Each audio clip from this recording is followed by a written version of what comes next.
welcome to the frickin' Freemasons Happy Hour. I'm your host, Dr. Evil. Nice to meet you, finally. No, I can't back that up. Well, here we are. Stony Point, Wawayanda Lodge, number 313, is hosting our session today. I'm the master of the lodge, Tom, Worshipful Tom, Brother Tom, Jay, brother, whatever you want. With some good friends. I've got our senior deacon.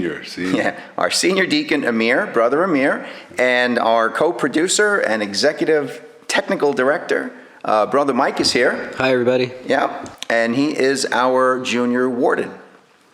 For those not familiar with Freemasonry, within our lodge, we have chairs, and our chairs are where our officers sit. So I'm at the head of the lodge, as you can see behind us here. And Amir sits to my right, Michael sits to my left, and we kind of move things along as our meeting goes. But today we're here more for let's call it a casual conversation amongst friends that happen to be part of the same group. And as you can see clearly, lovers of fine beer. We are genuinely friends. Yep. That helps. So I've got a few things we're going to kind of just move along, cover.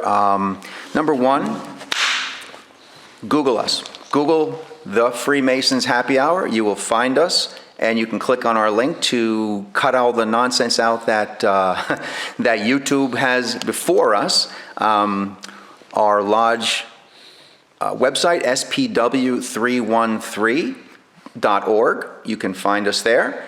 Pictures of us that we are actually normal people and not blood-drinking, sacrificial crazies. Well, I mean, normal. Normal, yeah, that's true. Like us on Facebook, and please, please, please look to the bottom right when you find us on YouTube. Subscribe, like us, subscribe, and it helps us out. And we really want to get our word out. And we want to keep our show going. In the future, we hope to have as many interesting guests as we have today. So, a whole nice list. Also, at the Freemasons Happy Hour on Instagram as well. Did I miss anything? No. I think that's it. All right. We don't have a Snapchat yet. No. But what you do in your free time is your business. I don't even know. I don't know. I don't live in that world. I have no idea what I'm talking about. I don't know what Snapchat is. We'll just stick with YouTube for now. Okay. Now, before we start, I have an announcement to make. A surprise announcement. Are you ready for this? We officially have our first sponsor. Hey. We look at that. Be a part of the club. Sponsorship from our good friends at Rick's Club American. Yep, I made a few phone calls. I've been up since 5 a.m. with everything running through my head. So we have sponsorship from our friends at Rick's Club American, a very fine eating and drinking establishment in the heart of Congress, New York. I'm going. Yep. And so by all means, my friends, please patronize them. They are good people, and they've got live music several days a week. We love the shows on Thursday. There's even probably there Friday and Saturday. And they're just good guys to go hang out with. That's great news. Yep. That's great news. Yep. So there it is, Rick's Club American. Psych. Now, is this an establishment that I can take my much better half to? Your other half? My much better half. That's entirely up to you. Yes, right. It's actually a really nice family restaurant. Oh, that's great. If you want to go in and watch sports on the TV, you can sit at the bar. They've got 2 side rooms plus table seating along the bar, and the food is fantastic. I can't remember the last time I complained when I was in there. There you go. Simple things from chicken wings and fries to excellent lobster bisque last time I ate there. What have you? That's my limit, though. Mm-hmm. The fries and chicken. Oh, that's fine. You can do that. That's where it ends for me. You can do that. You can wash it down with a nice cold Sam Adams while you're there as well. They've got it on draft. And play a little lotto while you're at the table or what have you. Anyway, we're really happy to have you here today, Amir. And nice to be here. I'd like to ask you a couple of kind of general questions about Masonry. And again, we don't have to specifically harp on etiquette, what have you, but these are more your personal experiences. Amir, introduce yourself. What's your position in the lodge? What do you do? What have you? I'm a senior deacon. I've been a senior deacon, I guess, a little under a year, maybe 6 months or so. Okay. Prior to that, I was junior deacon. And prior to that, I was a member of the lodge. It feels like yesterday, but apparently I've been a Freemason for maybe 3-4 years already. Well, it makes sense, because when I was senior warden, you were junior deacon, sitting next to me. Yeah. And so I actually enjoyed, and was looking forward to today, because I actually enjoyed sitting next to you, the conversations, the questions back and forth, that kind of thing. Yeah. Well, you know what I enjoyed about that was because you have sorry to get real heavy real right at the top, but you have a calming and sort of getting back down to earth feel about the way that you communicate. Oh, thank you. So it's if you take somebody who's kind of a nervous wreck, worried about performance, worried about remembering things, you without any effort sort of put people at ease, or at least you did that. You had that effect for me. So what you're saying that is, helped me. what you're saying is, I treat people like they're not perfect. Good enough. Yeah. Well, I mean, Like myself. I suppose, but the net effect for me was any feeling of intimidation or being worried about anything at all sort of fell away, melted away, and I was freed up to do the best that I could. Good. So Well, I'm glad to hear that. that's a good quality. I'll bet you a lot of people go through, whether it's masonry or life, and they probably never hear those words, and they kind of always wonder, well, how did things go? Or maybe they don't even care. But I'm glad to hear that. And, Yeah. Well, it's true. Yeah, and I hope I continue to do that while I'm in the East as the master. Yeah. Because I certainly want a cohesive group, but nobody should feel that they have to, succumb to perfection, that kind of thing. Yeah. Well, it's important to know that I'm not saying that you allow for a lackadaisical service. Right. What I'm saying is you take the pressure off so that people can perform the best they can. And hopefully improve themselves, which is what we look for, really. Exactly. What made you first interested in Freemasonry? Like how did you come about finding us?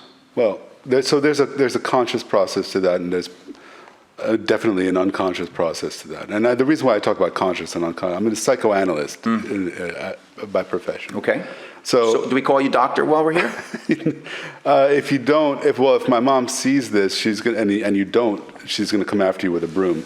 Okay. But otherwise, they don't have to worry about that. But I've got a doctorate in psychoanalysis. I'm a licensed clinical social worker for a couple decades now, but I don't really see myself. Well, I'm always a social worker. Okay.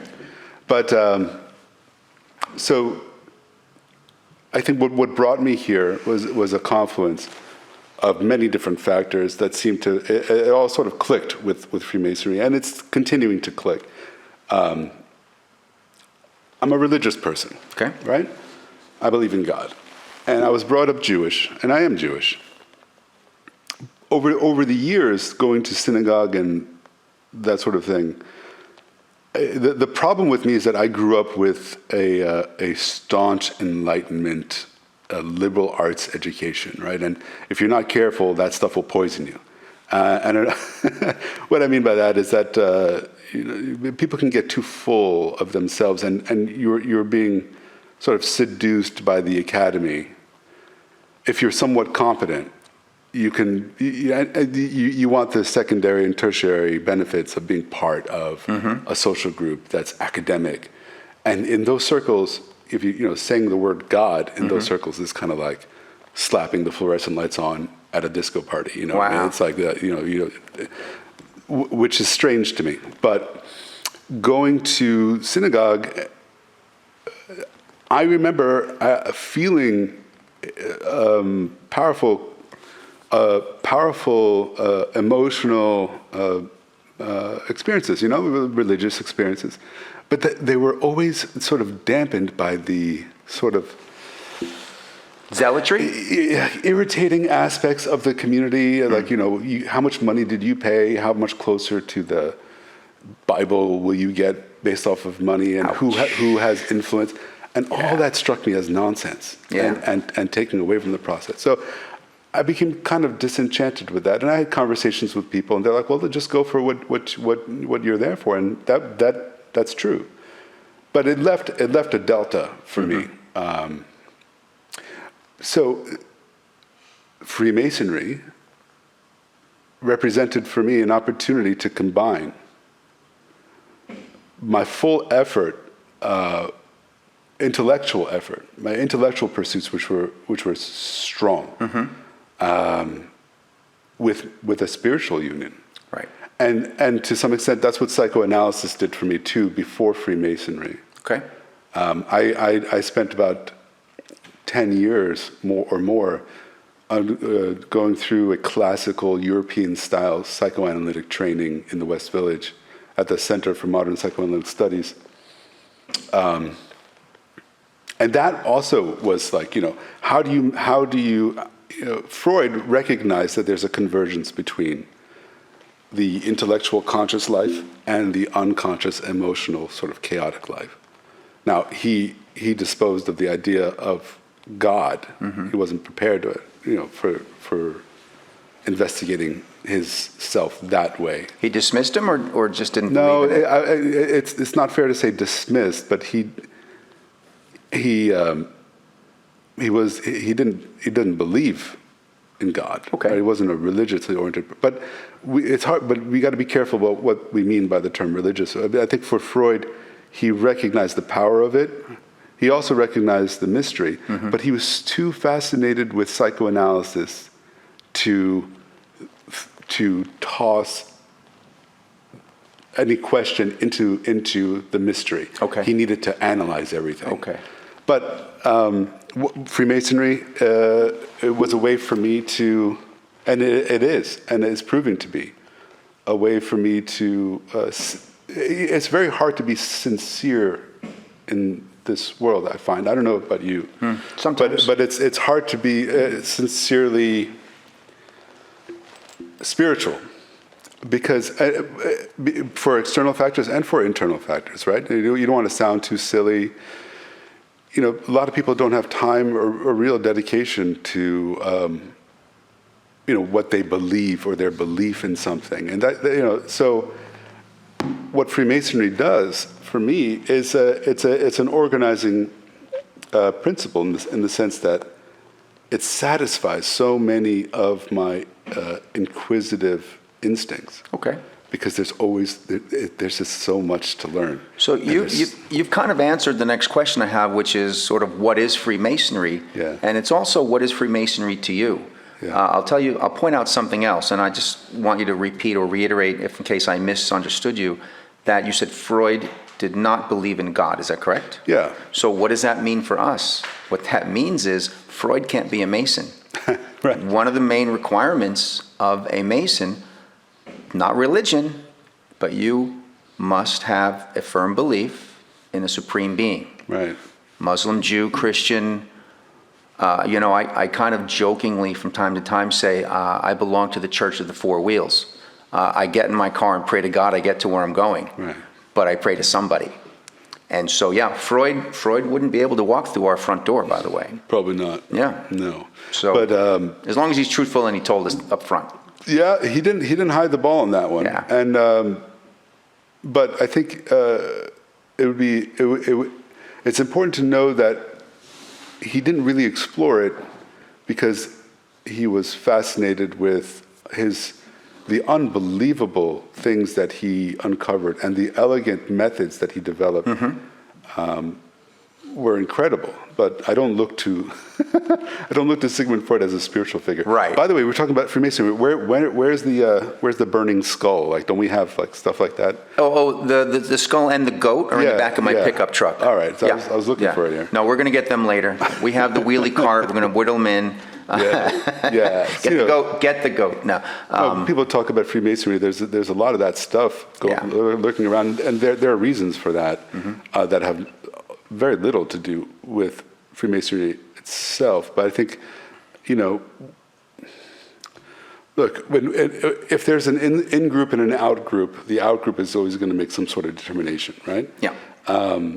But what I can say is that for for an exacting, intellectually inquisitive person, Freemasonry sort of fits. It addresses multiple aspects of my internal life simultaneously. Okay. Yeah. I don't know if that makes any sense. Well, listen, as long as it makes sense to you, okay? Yeah. That's what's important. And occasionally, I go and thumb through our little, brochures and pamphlets as well, and I like to read sometimes somebody else's perspective or point of view, see whether it jibes with mine. I really haven't come across anything that totally goes against my grain. I think I'm here for some of or a lot of the same reasons you are, or a lot of the other brothers here. It's a fellowship as a brotherhood. We are the world's oldest and longest standing fraternal organization. And now, was there skulls 700 years ago? I don't know, I wasn't there. What do we have today? A bunch of normal guys just get together. We've got an etiquette and a ritual. And our secrets are simply based on the fact that it's what goes on in terms of our ritual, I guess is the best way to put it. It's nothing crazy. And if you want to find out what we talk about, come on down. Yeah, you mentioned worshipful master, a very important point that goes neglected. People think that, there's something's going to happen that's going to be contrary to my morals. There's absolutely nothing that I've encountered that was contrary to anything that I believed prior to becoming a Mason. Think about the term Master Mason. Yeah. Master Mason is still a term used today for people building houses, for structures, what have you. I'm just the master of this Masonic lodge. And then next year, somebody else takes place. And to be honest, if you think about it in practical terms, if it was really a bunch of crazy shit, would this whole place still be here? Probably not. Yeah. Probably not. That sort of thing. So it leads me back to something that occurred to me a few minutes ago, which is like most things in life, what is Freemasonry is what you bring to it. Yeah. Like if I, you can say, well, what is a marriage? I can say, well, marriage is a contract, and mental, spiritual, and X, Y, and Z. Yeah. Well, a marriage is what you bring to it. Yep. What is fatherhood? Is it not just the physical act, which is the fun part, but it's not just the physical act. It's Freemasonry is kind of like that. Yeah. There's a certain thing that we all do as a fraternity, which keeps it engaging and fun and interesting. But beyond that, it's what you bring to it. And so, I'm digging it. Good. Having a good time. I'm glad to have. And by the way, you know what?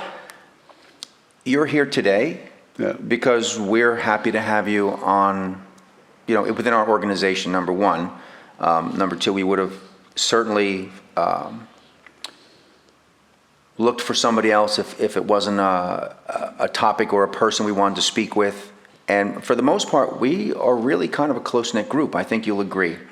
And everybody in here is their own person. One time I made the analogy that the group within the lodge is a little bit like the military, whereas the worshipful master might be the general, and then you might have the captain and the major and the sergeant and what have you.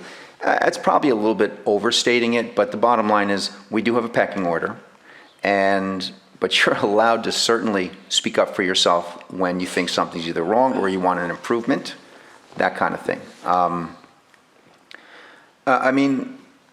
I also kind of wondered within Masonry, outside of Masonry, like, what's your family's perception when you say, I've joined the I've joined the Masons group in Spark Hill, New York, and we meet twice a month, and we go and do community service, and we help the blood bank, and we've helped the hospice group, or what have you. What do they say to you? Do they ask you about the skull and the blood and the...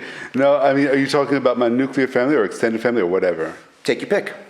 My family, my wife and children. My children are children. They don't know.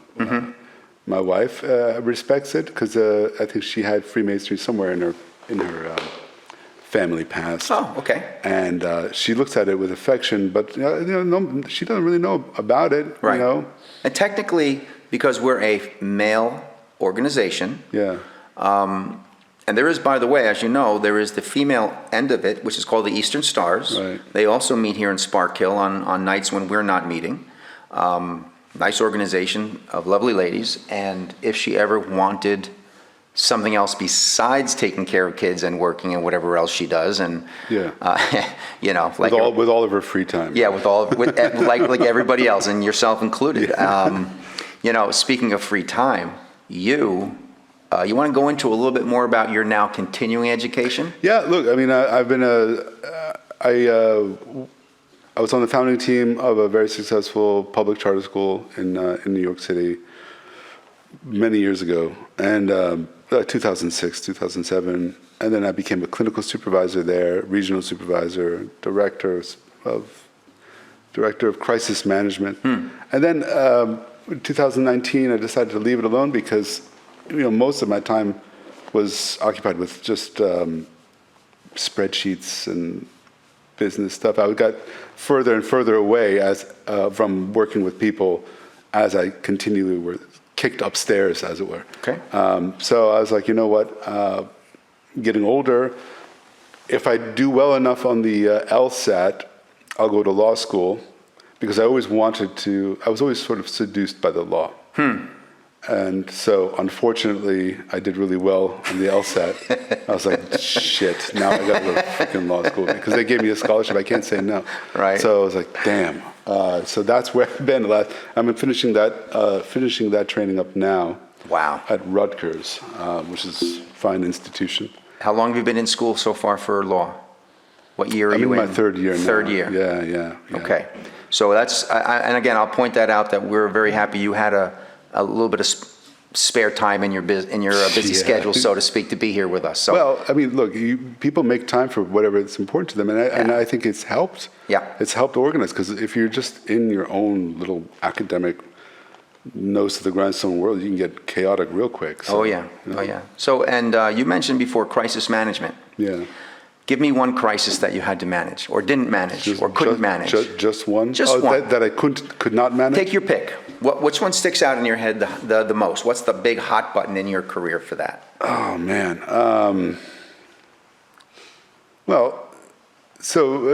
By crisis management, the problems would occur either between students or students and faculty. I mean, we're not talking about, the pencil sharpener's broke, I can't take notes. No.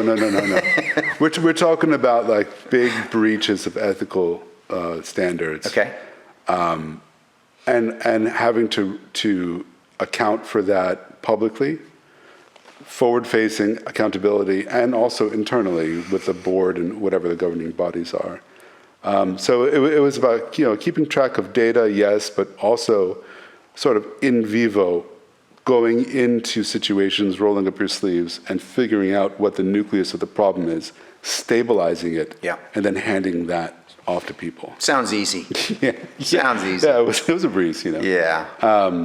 So, I mean, like things like allegations of sexual abuse, or things like financial mishandling, or other things like. But this was before the real craze now of diversity, equity. When all that stuff started to come up, I was like, I gotta leave, because it wasn't a world that I was used to. I was used to. Look at the time. Yeah. I gotta go.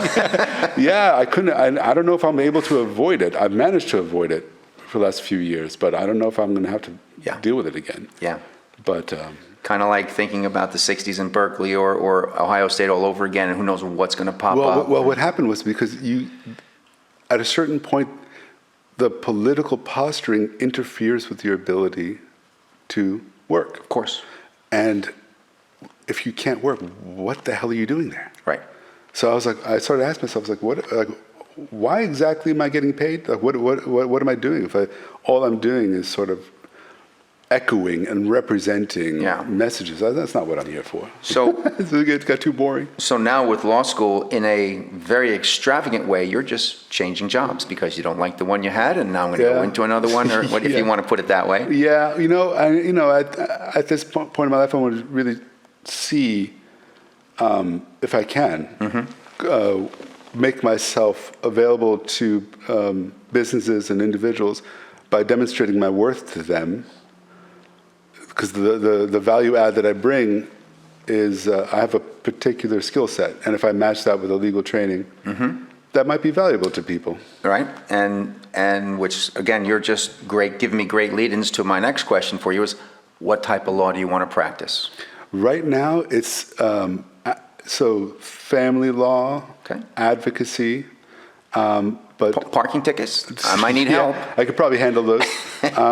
But also, I think primarily it'll be constitutional law, because I'm seeing a lot of. I got my favorite book with me today. Yeah, I usually keep one in the car. I don't know if you can zoom on this. Yeah, I don't go far without it. That's actually how I became a Mason. I went to a Colonial Day. Yes, that's right. And there was an event. There was a table. We were at the DeWint House, Right. which is a beautiful property that's owned by was used several times by headquarters, George yeah. Washington. Yeah. I know he wintered there. He was friends with the family. They have the original building there. They've also got the caretaker's family, which are also Masons, Yep. live there. And the property itself is owned by the Grand Lodge of the state of New York, if I'm not mistaken. That's a big reason why also I came to Freemasonry. I'm glad you mentioned that, because both my parents were born in Baghdad. Were Jewish in Baghdad. My dad was born 33 and my mom 45. Oh, my dad was 33 also. Oh, okay. Yeah. Sounds like a tough way to start life, though. Well, the first 10 years were fine if fine meant, being second-class citizens and so on. But that was normal. Problem is that the Ba'ath Party came in the mid-40s in Iraq, and they started to string up Jewish people on light posts and stuff like that. Wow. And then with the creation of the State of Israel, there were secret missions. Late in the 40s, right? 48, 48, 49. And the term dirt poor comes from the idea that people have dirt for ground, Yes. right? And so my parents were wealthy before the 40s, before this sort of purge. And then they're just stripped of everything. So they moved to Israel. But the reason why I mentioned that is my dad lasted 6-7 years in Israel before he came to the United States. Okay. So that would have made him how old? 17, 18, 16? Yeah, something like 20s or Okay. late teens, 20s. Okay. And Big move.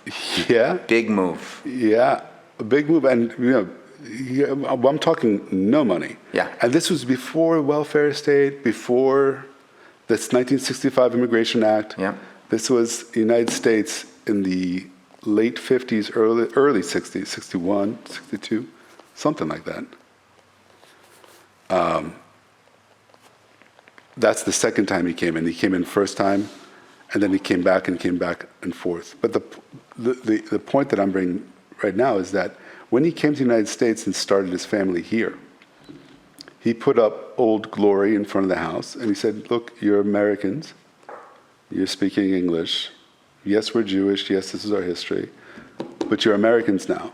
And he actually did the, what do you call it? The naturalization. Yeah, the citizenship. Yeah. My mom did it too. And we've been... Are they both from the same town? Both moved at the same time, or did he meet her here? No. He met my mom in Israel. Israel, okay. When they first came there, they lived in, it was barely a country. So they had tent cities that the military erected, and then very rapidly they started to build. But for the first 5-8 years, they were called ma'abarot, which was tents. And so that's how they lived. And he did the military service there, and then he came here. But I grew up sort of instilled with a love, and I mean that, love for the United States, for its history, for its generosity, its acceptance. Potential. And its potential, but Yeah. not so much of, but the people itself were kind and accepting.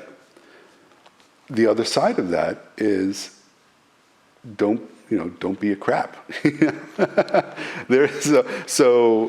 And my parents knew that very well. Yeah. Like it's called self-respect. Yeah. And we did that. And so I became very interested in American founding.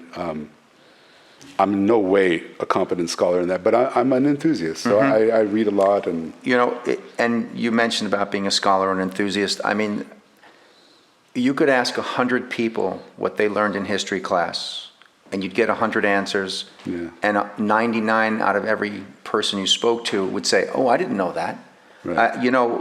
I have a probably not similar story, but let's say that's got some parallels with my family. My grandfather, on my mom's side, my paternal grandfather, was, I'm sure there's 1,000 years of Prussian history. And my grandmother is in what's considered West Germany. And somewhere along the way he met her, and I guess they fell in love, got married, moved to America.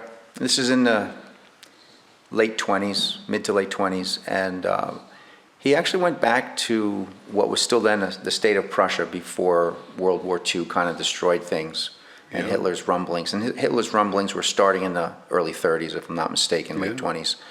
He was in quite a bit of different steps of government. But when my grandfather went back to Prussia to speak with his oldest brother about taking his piece of inheritance, because he wanted to, and this is the parallel, he wanted to not be a piece of crap just sitting there waiting with a handout. No. He wanted to start a farm. He wanted to, actually, he had enough money, his first job off the boat, he was a janitor at Lenox Hill Hospital. Probably no English, I'm sure of it, but he could push a broom and a mop or whatever he needed to do. Yeah. And then eventually bought a guest house in the Catskills. My mom was born in the Catskills, and This is the land of opportunity. Yeah. But the interesting thing to me was, and again, part of history where I said to my mother, I didn't know that, is that when he went, let's call it 1932 or 1933, he went back to Prussia, got in a steamboat. How long does that take from going, from New York Harbor to Bremen or Hanover, wherever the port was, and then the travel time to get to the farm. And his brother basically told him, you can go pound salt when you learn to pray again like a good Catholic. And I said, what does that mean? Well, my grandmother, from now, like I said, what is West Germany, was Protestant, Lutheran. And they were Catholics. And I said, is that a thing? Is that a problem?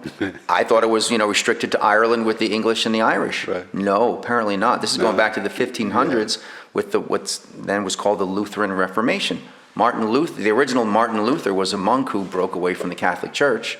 And I don't know where the division goes, and I'm really kind of foggy on that history as well, but I had no idea that there was that kind of religious tension. strife amongst Germanic tribes. I had no idea, if you Yeah. will, tribes. I guess they can still use that term there.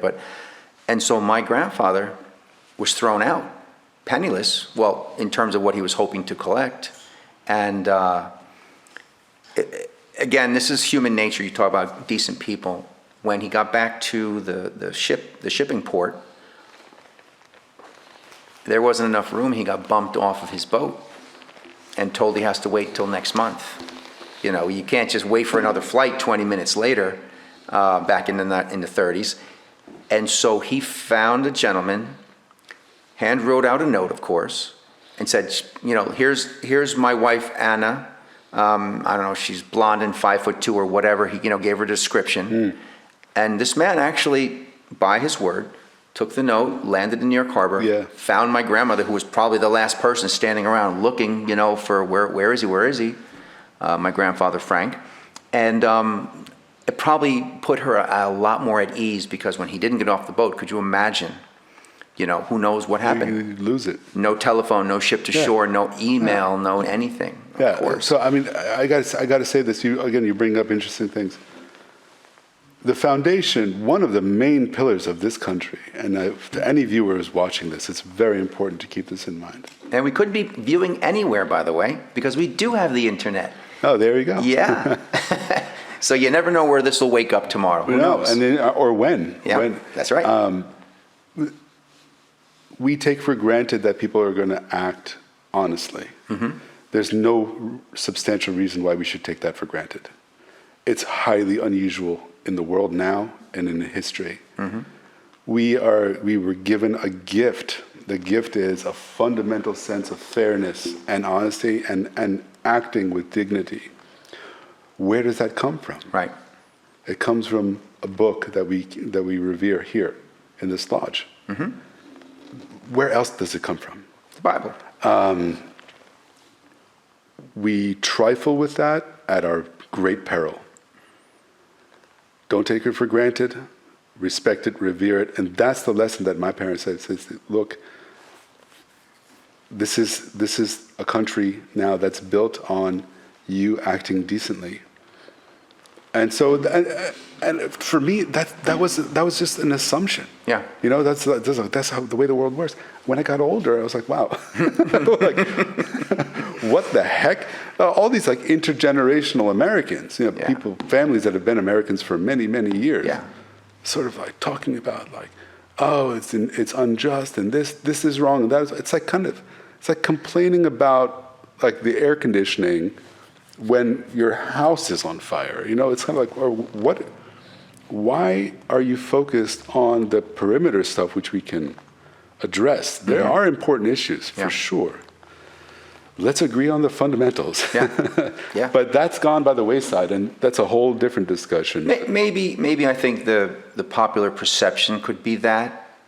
I hope not. Yeah, I hope it's right. What you're saying. Yeah. So now, if you think about in terms of it was your father that came here from Israel, right? Yeah. First. Or my grandparents, one set of grandparents from Lithuania, one set from Germany. What about in your travels? Have you had any effect of Freemasonry in your travels? Have you come across anybody? Before I petitioned? Before or after? Before, during, and after? Oh, yeah. Like, has it affected you? Have you looked at the world differently? And have you found anybody of the Masonic family who may have treated you kindly or run across them or pointed you out or anything? You have a ring on, for example. Has anybody seen it? I do. Yeah, they do. I put this on. I put this ring on because it means something to me. Mm-hmm. I have this ring on. This is my wedding ring. It means something to me. I would say half and half. Half of the people that I encounter have some sort of bizarre reaction to what they think of Freemasonry. But a solid 50% of the people. I've had great encounters with people who are an Eastern Star, by the way, random people that I didn't know waiting in line somewhere. Mm-hmm. Also people who are like, oh, so you're a Freemason? And I'm like, well, yeah. And they say, oh, you don't look crazy to me. Give it time. I was like, we got to look closer. But people are interested and intrigued. So there is still intrigue out there because it's been around for so long and because it speaks to many different types of people. And you bring to it, it's a wonderful superstructure and history. It's like, the analogy is going through a tunnel that's lit partially, and you get to an end of that tunnel where the light stops reaching, but then you see a little candle that somebody before you were there left that little candle burning for you. That person's not there anymore. Something to go towards. But you're like, okay, well, there's a little light there. Someone was there before. Maybe I can go down that road, and you continue. And then all of a sudden, where you thought was darkness, there's, oh, wait a second, how did the candle get all the way down over there? And then then it gives you sort of something to continue. And then hopefully one day you leave your own little light for somebody else. Right. there's always something more to explore. Yeah. I agree with that. In any aspect of life, honestly. Yeah. Yep. That's great. Has anybody walked up to you? Actually, for myself, I haven't had. I'm not much for jewelry. I've shed. We got to talk about men's fashion, by the way. Yeah, we will.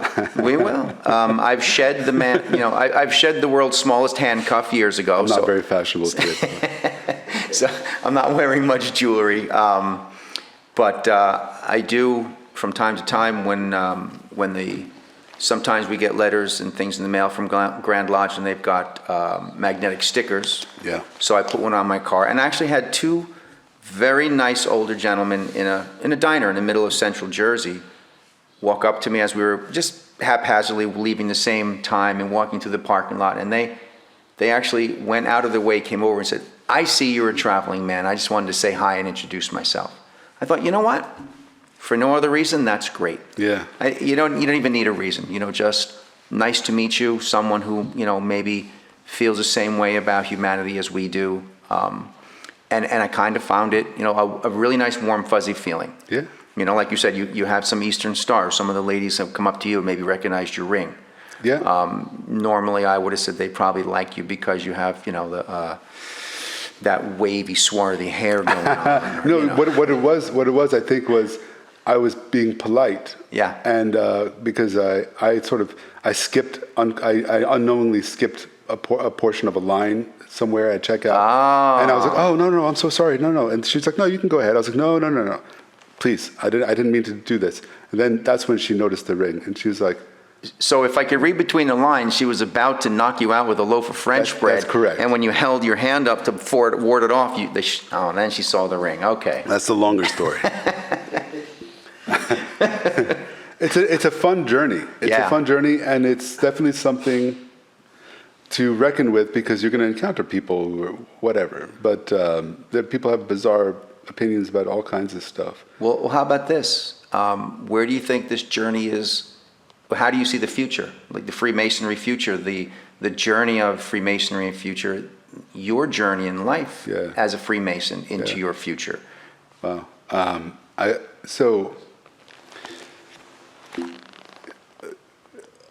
Before I became a Freemason, before I became a psychoanalyst, I was always I was one of those people that are considered a seeker, right?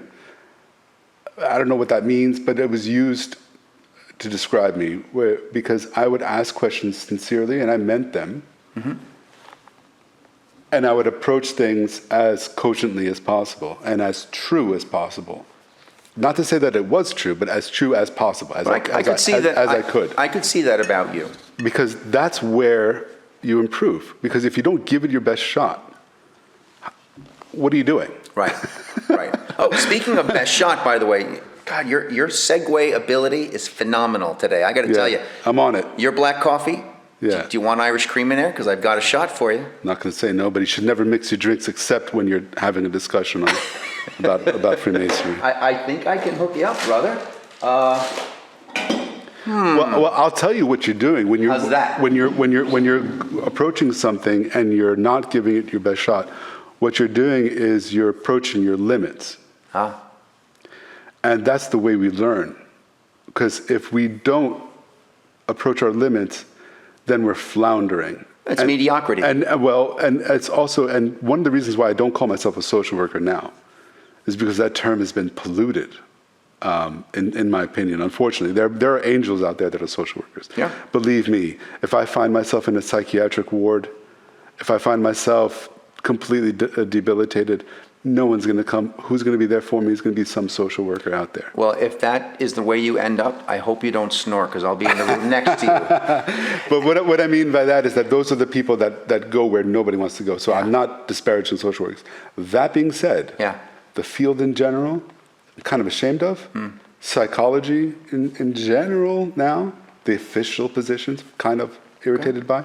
But it's counter to what I know fundamentally.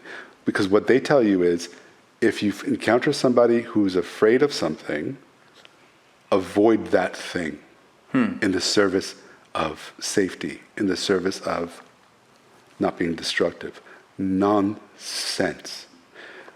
Yeah. Of course, you don't want to overwhelm somebody and break them. That's destructive. I'm not advocating being destructive towards anybody. Yeah. What's the most destructive? Cocooning somebody. Right. And debilitating their mind. Yeah. I could see that 100%. What you do is you expose them in bite-size form and increasing form. You have to increase it. You have to build resistance like any muscle. If you keep lifting the same weight, not going anywhere. Yeah. You have to keep increasing. In exactly the same way our emotional life works. Well, it sounds to me... What is this? That's just a bottle I use. It's Irish cream. You use different bottles? Well, you know what? I'll tell you. I'll tell you a little secret. You can. I have a bunch of them. You can finish it. No, I'm not going to finish that. I'll tell you a little secret. Thank you. Until the airlines got all uppity after COVID, the rule had been you can. Cheers to you. Salud. Salud. The rule had been if you have liquid, you have to have X amount of 3.5 ounces. You could put it in a quart bag. Right. They never said anything about what kind of liquid. Right. So, being the frugal that I am guy, Right. I fill it with Jack Daniels or gin or whatever and bring it with me and then just ask for a soda instead of a $12 cocktail. See what benefits you get by watching this podcast. This is true knowledge right here. The funny thing is, I'm serious. All my friends looked at me and said, "Oh my God, you're a freaking genius." And I go, "If that's what you consider genius, your sights are really low." I said, "I just consider it being a master of the obvious." Right. No. Yeah. No. That's cheap That's very good. That's very good. So now, if you notice, have you flown lately? No. I hate flying. Yeah. Nobody's ever happy about it, but sometimes it's a necessary evil. It's hard to walk. I do it, but it's hard to walk to California. Now all the airlines announce that you're not allowed to bring alcohol on the plane for personal consumption. I probably started that, and I apologize to the world. Yeah, it's your fault.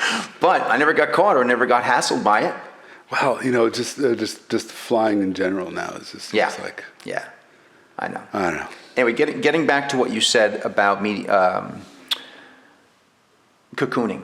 Yeah. It sounds like your views on social work and psychiatry are a lot like parenting. Yeah. You know what? You need to push the kid just a little, put him in the pool, get him to swim. Not to the point where you're destroying him. Correct. But a little here and a little there, otherwise they never move forward. But you have to keep the tension up. Yep. You have to, because otherwise people think they're doing favors to people by shielding them from tension. They are not. My daughter, they're killing you with a smile. Yeah. My daughter was about 8 years old, and I worked at the time for a French company. And so I had made friends, got invited to a wedding in central France, in an 800-year-old church, that kind of thing, which we don't have that kind of history here. This is a new country.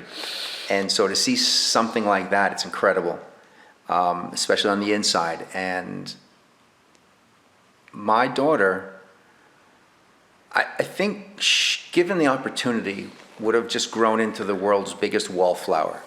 I'm not going to do that, or I don't want to do that. Right, yeah. That's not me.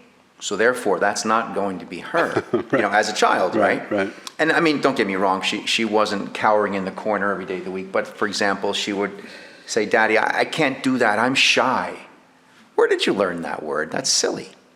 I said, "We're going to do this together, and you'll see that it's not going to hurt, or it's not going to, make you go away, or whatever the case may be." So on this trip to France, I think she was about 8 years old, maybe 9.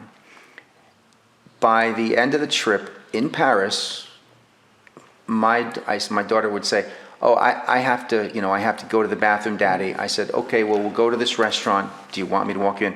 "No, that's okay, Daddy." There you go.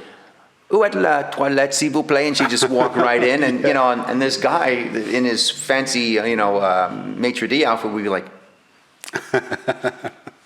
That's fantastic. Yeah, it really was, and it was a very proud papa moment. There you go. I got to tell you, and today, 28, almost 29 years old, I see, and also, it almost makes me want to cry with joy. I see her development I see her kindness. I see her fortitude, her attitude. Her work ethic is exceptional. This is a young lady who works in the emergency room as a nurse. Yeah.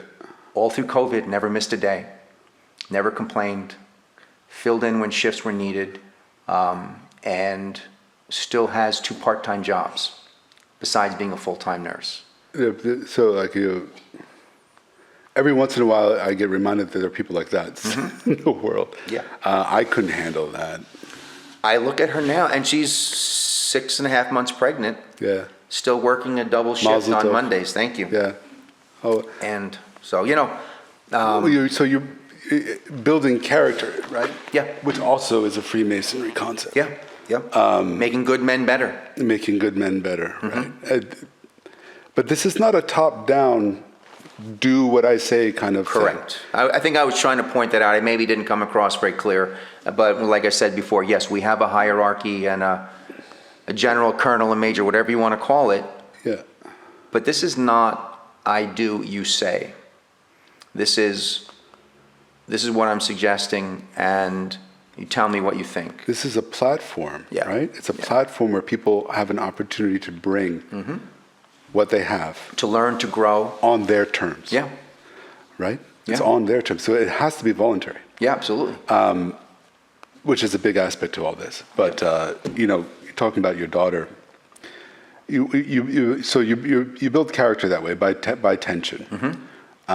You build it through repetition. You build it by tension, but by increasing the tension. Yeah. And that's one of the things that I learned about in psychoanalysis. There's not one psychoanalysis, like anything, right? There's multiple types, right? But there are a couple fundamental shifts. The main shift is Freudian classical psychoanalysis says we're going to be able to treat patients by interpreting to them their unconscious. Okay. Right? You do this because this, and this. He developed a really wonderful, elegant way to get people to start talking. Later, much later in time, so that's what they call an Oedipal intervention, right? Which is like a verbal. Oedipal just means verbal. Okay. So like around 4 or 5 years old, the child begins to develop to distinguish between thoughts and feelings that come from inside and thoughts and feelings that are coming outside, that are from outside. You develop an inside and an outside. Prior to that, there's no real division, right? A loud bang happens across the hall. You don't know, the pre-Oedipal child doesn't locate the tension of that bang outside him or inside him. It's just happening. Okay. Like an animal in the dark that hears a clap of thunder. That animal may the idea is that it's like, what is happening, right? And that child doesn't have the capacity, the equipment, to be able to say, I didn't do that. So the child, you develop a sort of a authorship of those emotional tensions. Okay. Modern psychoanalysis comes along. Well, so if you have a problem that's located before your verbal, they call it so-called pre-Oedipal issue. Narcissism, the psychoses typically. Why does this have to be about me? I'm just looking at you because I can look at Mike. So that's my origin. My origin, in my intellectual origin in psychoanalysis was through psychosis, and I ran many thousands of groups with persistently, chronically mentally ill patients in day treatment programs, inpatient, outpatient programs. But it was an avenue into the mind, an avenue into, like, I really wanted to know, what do the authorities in history and in science have to say about psychosis? What is this thing? And I went really far into it. Define psychosis. Psychosis. Yep. So there are multiple types of psychoses. But I think generally speaking, it's a condition where an individual has, who previously had or never was able to develop an internal structure, psychological structure, is experiencing those emotional charges in a chaotic way. That and for people in on the normative side of things, that comes across as psychotic. Okay. So it's called pre-Oedipal disorder or narcissistic disorder. And there's florid psychosis, there's non-florid psychosis, there's all kinds of but popularly people think of it as schizophrenia, thought disorders. It used to be called multiple personality, now it's dissociative identity disorder, and a few others. Mm-hmm. Depression can become psychotic depression. So it's an added feature and a condition itself. Okay. So you could be psychotically anxious, psychotically depressed, or psychotic. Could you be psychotically thirsty? Yes. Okay. No. So I went into that, and that I think there's a graphic, right? But we don't worry about it. But the whole idea is that there's a conscious mind and an unconscious mind. The point that the real turning point for me, and where it comes into Masonry, is that the development of what's called modern psychoanalysis, where they said you could work psychoanalytically with people who have conditions that are pre-verbal. But you don't rely on interpretation. And that was a big thing, that don't rely on interpretation. You can't, because interpretation can be destructive, and it often is destructive. And that there are people, and I'm one of them, that think any interpretation is destructive. Okay. Because you're trying to push your thoughts onto their The very problem. fact that you exist outside of someone's mind has nothing to do with your intention. Yeah. The fact that you're outside is hostile. Good to know. Because you can always, it could be rejected. Yeah. It's rejectionable. So the value of interpretation is very, very good for one type of patient, the hysterical patient. Gotcha. And now you're looking to, by studying law, you're looking to move away from some of this, or are you looking to incorporate? Oh no, I'm right there in it. Yeah, okay, so you're going to basically be an analytical attorney. Psychoanalytical attorney. Okay, that makes sense? Yeah. You know, it does, because attorneys work with human beings. Yeah. And they don't do it very well. Most of them.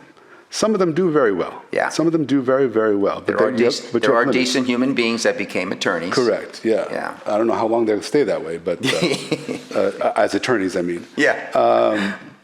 But yeah, so my biggest impact will probably be working with families and working with the really tough situations that nobody wants to deal with because it's so emotionally wrought. Mm-hmm.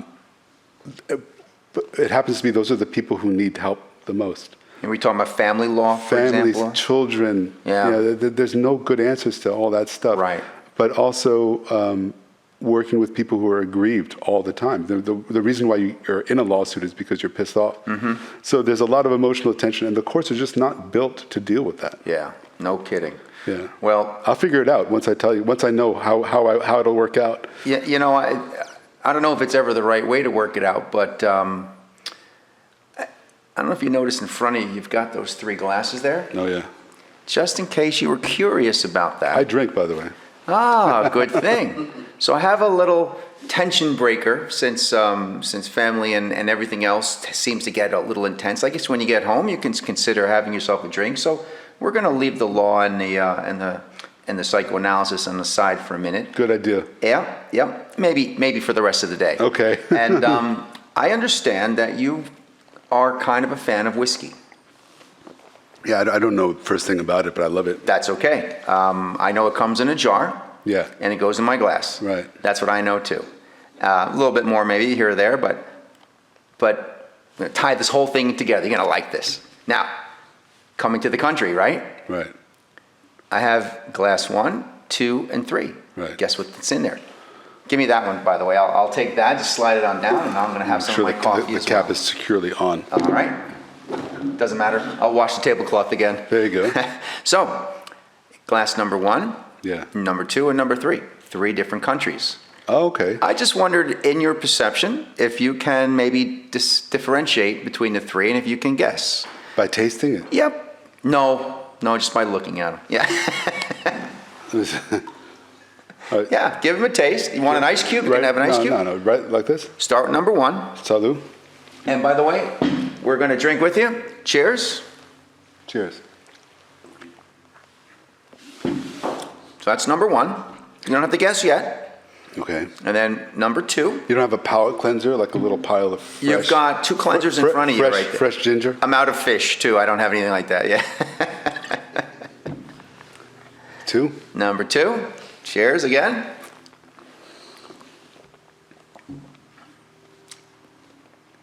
Okay.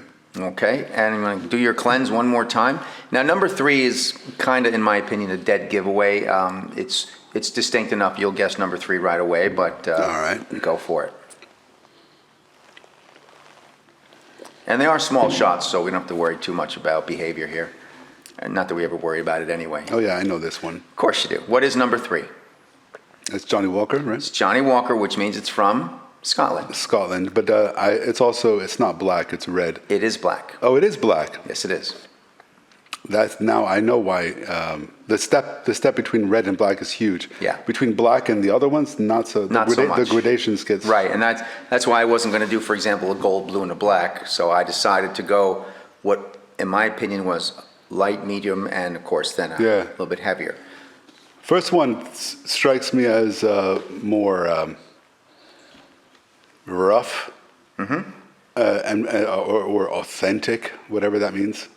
So I would say that's more old country. Number one is an American rye. Yeah. It's called Tin Cup. Yeah. It's distilled in Indiana, There you go. where my family is. And what about number two? Kind of hard, right? I didn't see much of a distinction between Okay. one and two. So number one is Indiana, number three is Scotland, and number two is Tullamore Dew, came from Ireland. There you go. Yeah. So anyway, I thought you might enjoy a little test. Little history there. Yeah. And you've got some Irish cream to wash it down with in your coffee. I appreciate it. I hope I'm doing well. I hope you're doing well too. Are you enjoying your Yeah. time? Yeah, I mean, Are you enjoying your time? it's flown by as far as I'm concerned.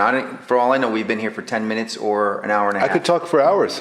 I know why Joe Rogan speaks for 3 hours, because you barely have time to get your trousers off in 1 hour. Yeah. But you need minimum 3 hours to actually get into subjects. Yeah, he's been doing it a while, so he's a lot better at it, right?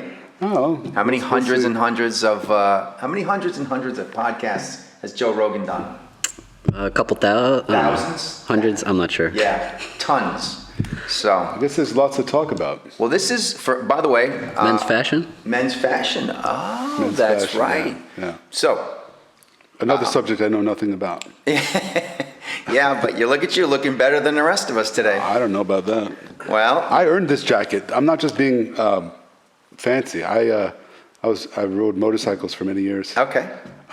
Me too. I've gotten a couple of road burns, and I've kicked my fair share of side view mirrors. Mm-hmm. And then I realized that if I continued down that road, I would die. Yeah. Either by my own hand or by someone else's hand. Yeah. That's the wild card, isn't I it? decided to give it up, so this is all that's left of that old world of That's mine. okay. But I'm not just wearing a leather jacket to be cool. I still have my biker jacket. I had bought a beautiful European manufacturer, was Heingerich, whatever. I mean, gussets and kidney belts sewn in and venting. And there's something wrong with it. It shrunk. Yeah. Yeah. Yeah, right. Yeah, I'm sure it did. Somehow it just doesn't quite fit anymore. So either that or I'm not 25 again. I'm not sure which one. But We keep getting older. uh-huh. Men's fashion is just another iteration of the same thing that brought me to Freemasonry. You know, I don't know much about. I mean, there are people who know this stuff. But you find it interesting. But I find it interesting, and you want to know where things came from. Yeah. I was always curious, like, okay, why is it shaped like that, right? Like, why is generally speaking, we know that men's suits come roughly from the British Imperial military, right? They're a military platform. Yeah. They're all uniforms. And they haven't really changed that much, have they? Not too much. So there's still the classical design. People have tried silly nonsense over the years. And we're not talking zoot suits here. It's gone. Yeah. It's gone. But it's like peak lapels, notched lapels. Yeah. The way that they're constructed has changed, And that's the real reason why I got into the men's fashions, because the whole idea about quality, it's part and parcel of this whole turn of the century industrialized age depreciating, coarsening of being what it means to be a human being. You know, before people had connection to their food, people made their own alcohol, people did X, Y, and Z, and we've, for the most part, done away with all that in the service of convenience. Yeah. And it is convenient, right? It was originally because of necessity, and now it's convenient. You're absolutely right. It's convenient, right? But I don't know how convenient that people, so I was like, well, how does that relate to me and how I present myself to the world? And I, like anything else, we envy through our eyes. Mm-hmm. So I started to admire certain people, the way they looked, the way that they conveyed their what they wanted to say, and I paid attention to their clothes. And I realized that the people that I was taking seriously and had the most fun with, all paid attention to their clothes. And so I said, okay, maybe I should start paying attention to my clothes. Yep. And that's how it started for me. In my industry, in my line of work, and I've been in the medical business, sales, servicing, what have you, since 1985. I know, I look really young. I'm only going to be 39 next week. You actually look right now like the year 1985.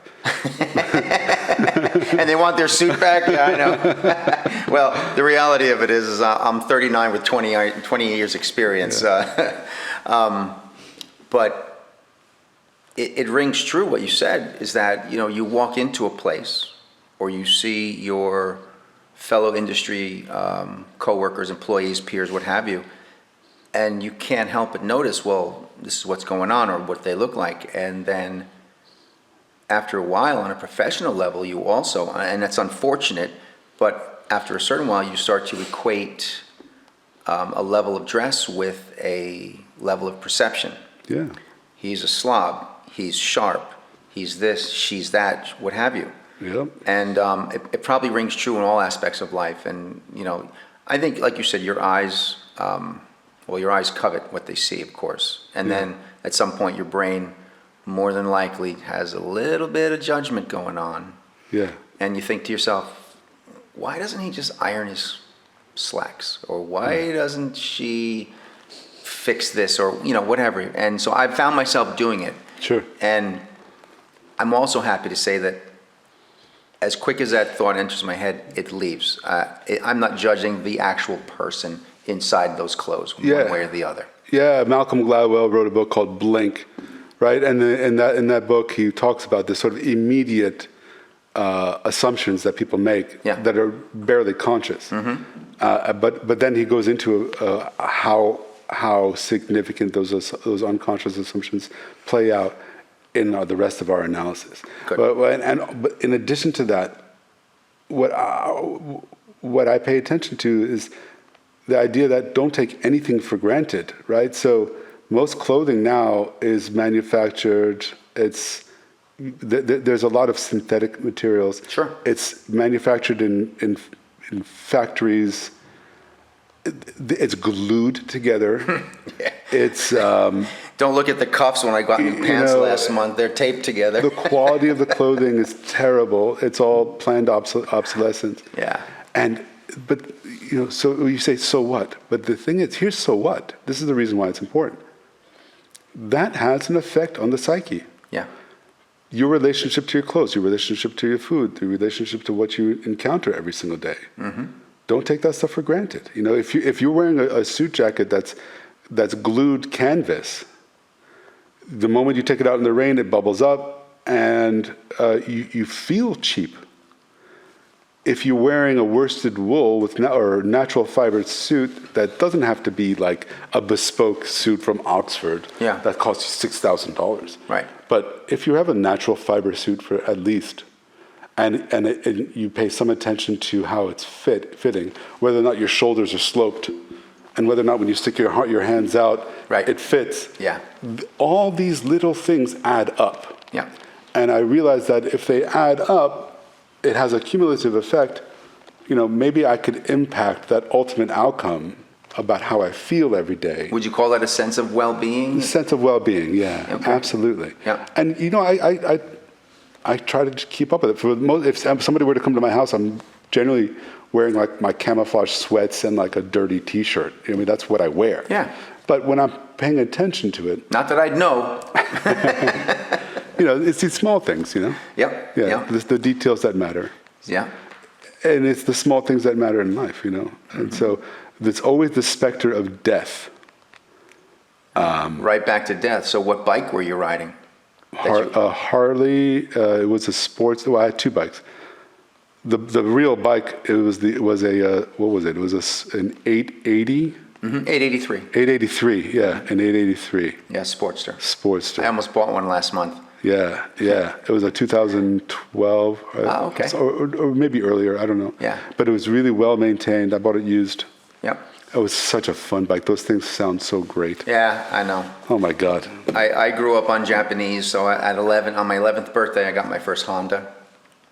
11th birthday. Yeah. Good for you. Yeah, and in my garage, I still have a 1975 Honda 125. Oh wow. Yeah, and it is. It's a little baby. I look at it, and it's going to be my restoration project one day. And I have to tell you something. I'm going to some of the antique car shows. I think I told you I have a 1955 Ford. Oh wow. That's gorgeous, honestly. I didn't make it. I didn't paint it. I bought it. Yeah. But it's mine, and I love it. It makes me happy, makes me smile. One day, I want to get one of those. I like the Studebakers, but I can't find them. Yeah. And I can't afford to maintain it. But if one day this whole loft thing works out, I'm going to get one of those Studebakers. Yeah. And Mike, Engineer Mike, can we bring up a picture from my phone for Amir on the TV? Is that possible? I don't know if that's a possibility or not, but What is it? it's Studebaker. I can pull that up. Yeah. Well, this happens to be a special Studebaker. This, I'll tell you what. I'll just show you the picture, Amir, and this car is spectacular. The Studebaker. This is a '53 Studebaker. Studebaker was ahead of their time in styling. And I'll pass you the phone. You can flip back one. This one's a custom. It's called a Pro Street. flip back is whichever you go. this way. Let's put it this way: one way's got some eyeballs, the other way's got a motor. And Okay. I want you to Look check at the this. motor. Yeah, this is a '53 Studebaker that a friend of mine owns. Oh man, look at that. And I've already been given right of first refusal because I am so in love with this car. Look at that. Look at that engine. That is just a hair under 500 horsepower, naturally aspirated. It's gorgeous. Yeah, and it is a piece of work. Yeah. A beautiful machine. So I have been to a number of car shows, and it's funny. Or like, for example, out to Carlisle, Pennsylvania. Big for car shows, and also what's called a swap meet, where there's anything from the kitchen sink to a million different parts that you'd never find anywhere, but you might find one if you rummage through this junk table. Like a radio dial or something. Anything, yeah, exactly. Yeah. People come with these wrecks that have been under a tree for 20 years, Right. but maybe somebody needs it. Maybe it's the frame, maybe it's a windshield, whatever. So that's called a swap meet, and every time you go, you always see these vintage dirt bikes, Hondas, Yamahas, and I've seen my Honda CT70, which was also a 74 or 75, and they're getting like $5,000 for these rebuilt bikes. Right. It was $400 or $500, $700 new. Like anything else, they appreciate, and of course the value or the value of money has appreciated dramatically, or whatever you want to call it, inflated.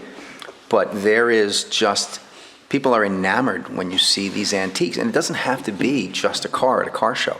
There are guys riding around on rebuilt Schwinn's from the 70s, Schwinn bicycles, and they're getting thousands of dollars for these bicycles. Sure. Unbelievable. Yeah, that's the part of humanity that I really enjoy. It's like, this is like, it's getting back to sanity. Yeah. It's like where people engage in activities that are mutually agreed upon. No one told people they need to go to these meets. This is like a self-selected group of people. I think that's how we're built. Yeah. And Freemasonry is a self-selecting group of people It is. who come together, and it's not altogether clear why. It's not like we all agree on one particular... No. Well, that'll never happen. We barely agree on much. That'll never happen. And we don't need it to. Yeah. But what's nice is you'll find, just doing this today, by the way, you'll find a commonality that you didn't know. Sure. Were you were here for my very first meeting as the master of the Yeah. lodge, correct? Yeah. And what did I ask everybody to do? Yeah, talk about themselves, introduce themselves. Give us 5 minutes of something nobody else knows. Yeah. Because, and we're all guilty of it, okay? We come in, we sit down, we have our dinner. We always have nice dinners, by the way. And Brother Mike, our engineer, is this year responsible for our dinners. And I don't think I've heard any complaints yet. Have you? No. Everything's been good. He's doing an excellent job. I don't. Did you finish that point then? So the point being is that we come in, we have our dinner, we have our meeting, and depending on your responsibilities, whether it's a family, whether you're getting up early the next day, we're in, we meet, small talk, and we're out the door. Yeah. I'm abbreviating it, of course. What have you learned about the person sitting next to you most nights? Probably not very much. Right. You have the business of the meeting, we have the etiquette of the meeting, and then we say goodnight and we go. We clean up and leave. Right. So this podcast, similar to my very first meeting, asking everybody to give us 5 minutes. Right. We learned you like fashion. We learned that somebody else, as an architect, had a pilot's license and was dating a princess from Taiwan or something, whatever, and it was a really nice way to go. And I'm happy to have come up with that idea because, quite frankly, there's lots of people here that I see and have seen for 10 years. I don't know squat about them. I'll tell you what. This is one thing that I would much prefer to have in rather than out in the interest of time, related to this issue. Mm-hmm. It's not only to stop and smell the roses, because it's true enough. Yeah. Right? Like we know that. Yeah. Problem is that we forget how to do it. Mm-hmm. When you get to the position where you don't remember or you never learned how to stop and smell the roses, Right. that whole aspect of life is deleted. Mm-hmm. The opportunity to appreciate those roses Yes. through life Yes. goes away.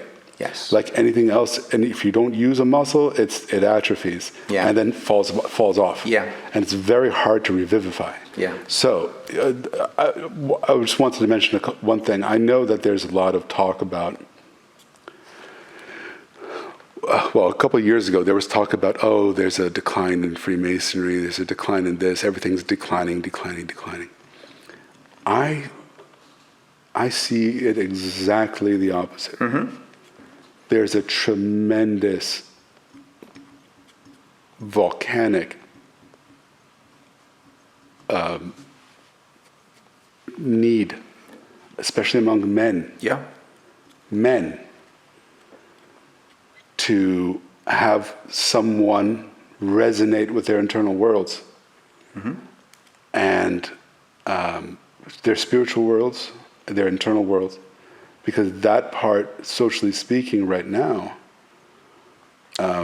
is neglected to the point of atrophy. Sorely lacking. And yes. so, but it's like it's a critical now. Yeah. It's been on the decline for a long time, but now it's like the beeping is going off, and we need to do something. So I think, what does Freemasonry have to do with that? For those people who have the urge to seek and to find things out, and to learn about themselves, and to live a truly authentic, enjoyable, truly true to yourself, an enjoyable life. It's one avenue that's valid, at least in my experience. Yeah. Yeah. There are other avenues. So we have, within the Masonic Brotherhood, we have a number of what's called concordant bodies.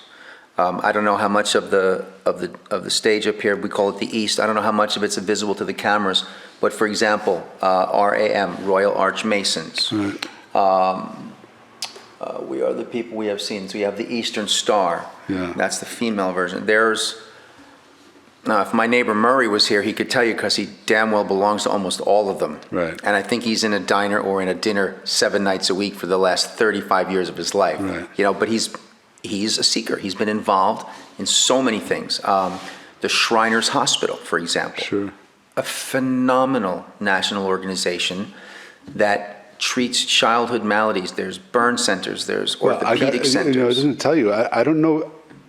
I think it's still true that I don't think it's popularly known that Freemasons are the largest donative body in the United States. Yeah, I'm not surprised. And it's we're talking about other hospitals. Yeah. I don't know if I can say the name of the hospital. Sure. But St. Jude's Hospital. Yeah. They don't charge a dime for those families for the hospital, for the travel, for the treatment. Right. But not only that, all of their research and their findings they publicly share with other medical professionals. And that's in my mind, the most wonderful, biggest claim to fame for the Shriners as well, is that it's only, I mean, in the grand scheme of time, it's only fairly recent, I'll make up a number, 5 years, it doesn't matter, that they've even started to even accept insurance. You couldn't spend a nickel. Matter of fact, one of my good neighbors and one of our brothers up the street from me, Stanley Bob, is in charge of the Masonic Transportation Fund. He's driven up and down this coast so many times, pick up families, drive them to the burn unit in Boston, drive them to the orthopedic hospital in Philadelphia. Never takes a nickel. Everything's voluntary. Everything is charitable. And guess what? To become a Shriner and involved with that organization, what's the biggest requirement is that you have to be a Master Mason. So you have to be a Mason to get involved in that organization at all. And it just lends itself to the discussion of charity and brotherhood within the Masons themselves. Very proud to be part of that. And I'm actually, on Wednesday, I'm attending a Shriners dinner in our local area in New City, New York. You know, that was enough for me, by the way. That was enough. Recognizing, connecting that St. Jude and the children cancer treatment program, the biggest one, recognizing that was Freemasonry, that I was sold at that point. So that's actually, St. Jude was started by Danny Thomas. I don't know if and I'm not sure. The Shriners Hospital. The Shriners Hospital, but St. Jude's a different organization, but similar, and I'm not sure that they're. I see them with the caps. It could be. It could be. Like I said, I'm not the expert in it. And the connection to the history and to figures in history. Yeah. But the public benefit, the fact that the organization is outward facing. Yes. In the sense that it does for real, not just in name. Right. You know, there's a lot of people that say, "Oh, we do this, we do that." The Freemasonry is not about beating its own chest about that stuff. It does it secretly. It does it anonymously, behind the scenes. These are donors that come in and they bring real help to people. Yeah. I mean, in some ways, I didn't need to know more about the organization. Yeah. But you know, of course, it's icing on the cake, if you will, right? And again, it makes me proud to be a part of it. To be honest with you. Yeah. You know, for example, I don't know what the Elks do. Mike, do you know what the Elks do? Similar to the Freemasons. Okay. Another fraternal organization. Can you give us a 2-minute rundown on the history of the Elks? What are they? What's their charity direction? Are they? I know that's I've been to several Elks Lodge. I know there always is a camaraderie in there that you can feel, and I like that. But I really don't know anything about them. I've only joined about a year ago, so I'm not too familiar. Okay. But you've enjoyed being there so far? Yeah, great group of guys. Yeah, and I imagine you didn't even have to tell me that. If the fact that you're there, I already knew that would have been a good group of guys. There's got to be something to it. Yeah, absolutely. Yeah. And it's a national international? Not sure. Okay. Yeah. But at least it's a national group. If you find yourself in a town, in whateverville, America, either you're new or you've been there for years and you're just not part of it, look around. If you find a lodge, what you'll find there is a group of people that are going to be actively interested in you to the extent that you want, and no more. It's a great group of people, and there's a camaraderie across the country, across the world. Yeah, The legacy, the history of it. I think you said it was the oldest fraternal organization. that's correct. But so there's multiple pieces to it. But for me, it was that. It was being part of a larger thing, but also being part of an American. For me, I associated with a part of the American founding because they're important figures. Yeah. We have a painting there. Yeah. Of G Dubs. Yeah, a pretty important guy in American history.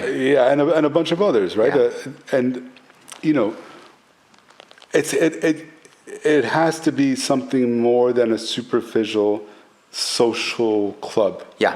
But not to say that social clubs are superficial; they are great. Yep. It wasn't exactly my bag. Yeah. Although I benefit from it, Yeah. and I hopefully I contribute to it. Yeah. Well, you have. I pick up some napkins here and there. Yeah. But for me, it was having an opportunity to sincerely bring what I have to offer being alive. As far as I know, we're alive once. Maybe it happens again. But if I'm here just one time, I'm going to make it count. Yeah. We had a guest come in several months ago who was kind of in transition in terms of where he was going to live, where he was going to work. Yeah. He had his Masonic credentials from, I think it was Michigan maybe. He's a war veteran. He's an educator. And again, was torn between where he's going to live, where it's convenient, and where it's, where his next job would be. He had several interviews going on. And the interesting thing to me, as a total stranger, physically as a total stranger, he walked in, introduced himself, and fit in immediately. And it was like, oh, my long-lost cousin just came home. Yeah. And so this particular gentleman named Carlos, on that same, I think it was that same night that I, started the first lodge meeting as the master of this lodge, and asked for the 5-minute rundown of what we don't know about you. And he didn't have to give us details on his war history, but what he said was, and this has stuck with me every day since. He said, people always say, when we were talking about doing things or going places, they said, oh, you only live once. He said, no. The one thing you learn in war is you only die once. Right, there you go. But you live every day. Yeah. And so... Oh, that's a wonderful way to put it. Uh-huh. Yeah. And that rung with me for whatever reason. Yeah, very good. And I'm going to keep that with me also. Absolutely. So, as you're talking, it reminded me, there's a lot of people that may have whatever view about Masonry, but I have to say that I've been around, and I've studied with some level of sophistication this notion of different societies, religious groups, religious spin-offs, societies that generally share the feature of trading on the currency of people's desperation, trading on the currency of people feeling vulnerable and at crises in their lives. Masonry is not one of those organizations. Everything's very intentional. It says, not just a man, a Mason. Yeah. Meaning, you're a man first, and the idea is that my experience is that Freemasonry is for people who have some level of humanity? Of accord internally. Yeah. That are ready, before they become Freemasons, Yes. they come to Freemason. Yeah. It's not really an organization that's built on responding to people's immediate crises and then bringing them in or something like that. It's not. So I don't see that sort of predatory sort of aspect of it. I see it as an organization that says, this is what you have to offer, this is how, this is maybe a certain way you can go down. Yeah. And it's all voluntary, and it's all interesting. Yeah. So I'm really glad I found it. Me too. It found me. Yeah, in that respect, I agree with you. A little kind of a little funny thing for me, it's always rattled around in my head. You've seen WWJD. Yeah. What would Jesus do? Right. And every once in a while, I think to myself, WWMD, what would Masons do? Right. And then, of course, when I first saw that T-shirt, WWJD, I always thought, we want Jack Daniels. Well, that's the original meaning of it. Probably so. That's also another aspect that brought me to it, which is a fundamental, and also leading to the American Foundation, which is, like, people argue this, but to me it's perfectly obvious. This is foundationally a Christian nation, Yeah. and thank God it is. Why do you say that? Thank God it is. Why do I say that? The fundamental assumptions in this country, in its foundational documents, in its foundational ethics, it's not so much the documents, it's the people that come together on this experiment, make assumptions, or have assumptions coming to the table to begin with, which is, we're going to treat each other decently, we're going to treat each other with respect, honestly, and fairly, to the best that we can, and to fundamentally improve. The whole notion of Christianity I'm not an expert on this, but my understanding of it is before that, there was you're damned and you're screwed, and there's really no coming back. But if you maybe through grace you can come back. Okay. And you can be saved before. Yeah. But you cannot ask for it. You cannot be ready for it. I think the greatness, politically speaking, is that if it wasn't for the fundamentally Christian foundation of this country, we wouldn't have the tremendous opportunity to grow, to innovate, to treat each other humanely, and to give each other a fundamental sense of decency that can be shared with all people. It's so fragile. As people grew up with it, they think it's going to be there forever. Nothing's there forever. It's not. If it's not maintained and it's not respected, it can go away. And when it goes away quickly. It goes real quick. Yeah. And so I think the notion of being the good news is an important development in history. It's in my opinion, the most important, because it takes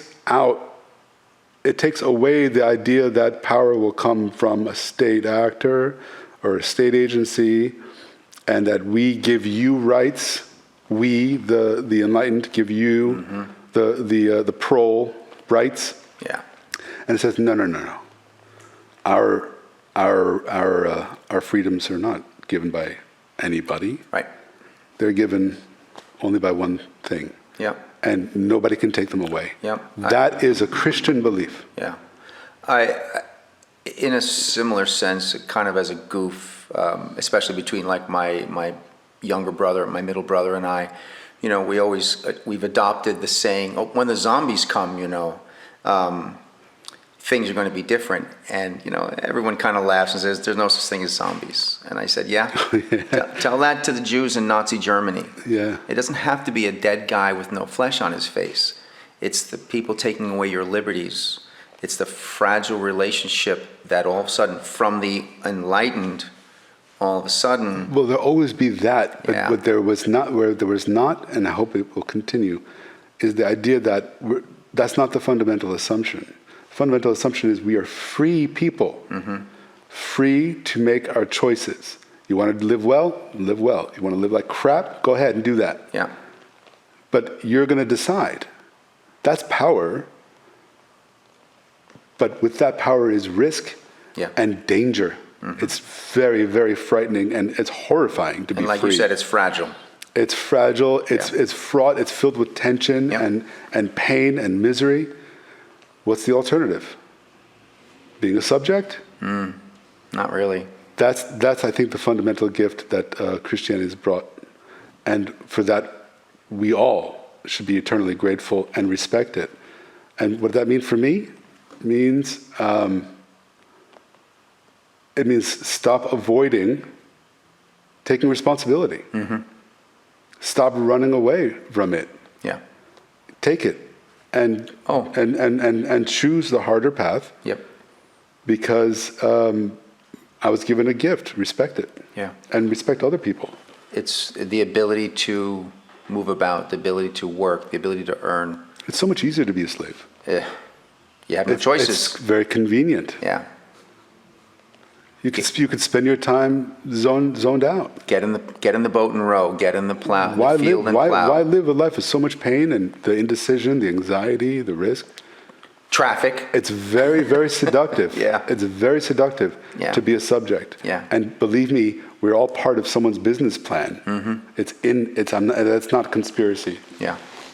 No, you're right. It's designed. It's baked into the cake. You like that, right? But make the harder choice. Yeah. So, well, I think I'm going to wrap us up. We're looking Get good. this guy out of here. Okay. No, it's not about that. It's just that there's no more oxygen left in the room. I know, right? Well, Oh, I'm going to share on that. It's a 50-50. yeah. Well, we both have things to say. I hope you've enjoyed yourself. Yeah, I mean, it's a wonderful gift. It's fantastic. Thank you for the opportunity. Thank you for the opportunity. Thank Yeah. you, Worshipful Master, for being Yeah. here and for being part of this chance. And ultimately, also, sorry, not ultimately, but also, thank you, Rick's Club American. Wonderful. I'm on my way. You know what? You can only have one first, and they're our first sponsor, and we love them dearly for it. Congers, New York, right on Lake Road. You want a good set of ribs? Have a nice dinner, a cold beer. Rick's Club American, great. All right, thanks, and good afternoon to everyone. Ciao. Oh yeah, and by the way, don't forget, like us on Facebook, like us on Instagram, and find us on YouTube. Subscribe, like. Did I miss anything? Subscribe and like. All right, thumbs up, and have a good afternoon. Bye.